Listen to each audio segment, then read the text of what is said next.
چی میگن وای استادیونی نوحیه رشت در اومدگاه استادیون ورزشی میدانچه ورزشی میدانچه میشه هست استادیون استادیون آتلتیکی روسیش چند نفر آدم میبره زیاده 10,000 آدم زیاده 10,000 آدم در همین استادیون نوحیه رشت جای میگیرند جای نشست داره از در اومده با پورگی نشون میتیم این دروازشه و باغچه هم داره دروازش اینا شدگی هست برادران میتونید تماشا بیان در اینجا در نزد استادیون چندین نمود کاروسل گذاشتن تا که شما با فرزندان خود اومده در اینجا استراحت کنید. اینا برادران عزیز پارک خیلی زیبا است در ناحیه رشت اومده استراحت کنید کاروسل دارد اینجا چرخ و فلک دارد شما زیاده از 10,000 جای نشست داره زیاده از 10,000 جای نشست داره اومده در اینجا استراحت کنید وقتی که اومده ناحیه رشت البته با این باغچه دروید با هوای خوبی دارد بینی های جای زیبا کینوتئاتر هم داشته است که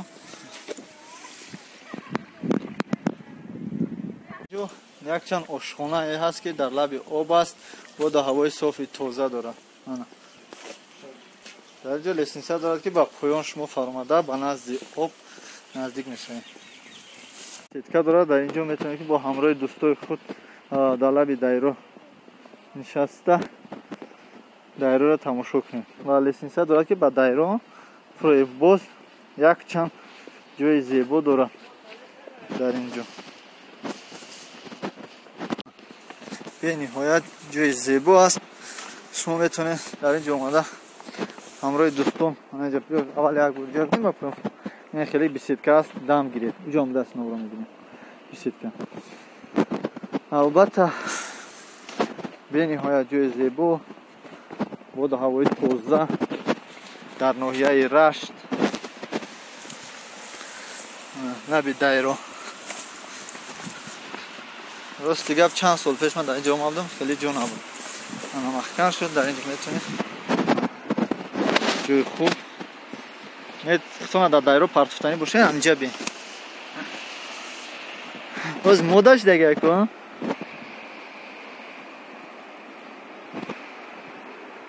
لبی دایره داشتن مودش دیگه خطا پرتفتن نفتیسم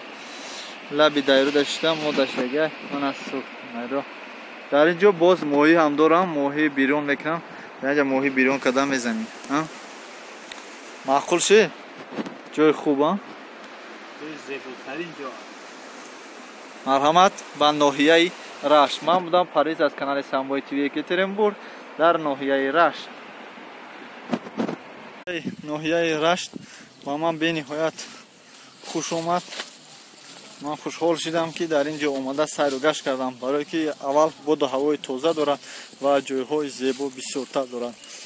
البته وقتی که شما هم میایید در اینجا تماشا میکنید و خیلی خرسند میشه در حقیقت در پیشتر این خیلی نبود اکنون ناحیه از نو شکفته ایستاده است به شما نشان داده ایستادم این یکی از بزرگترین کاروسل می باشد که در این پارک است البته کار میکنه این کاروسل ها با به نهایت کلان است برای مردم جای بهترین است وقتهای خالگی کلج نیست داری بابا دانشگاه کلج جا بینه